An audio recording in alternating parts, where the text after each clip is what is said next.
How to recover deleted Facebook messages.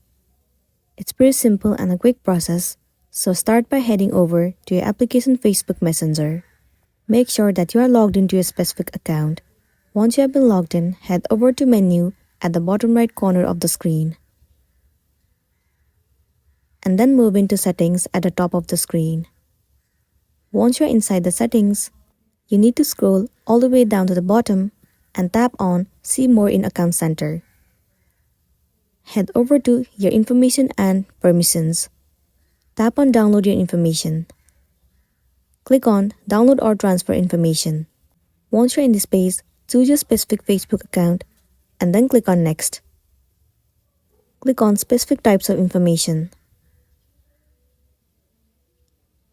Once the page has been loaded, select Messages and then click on Next.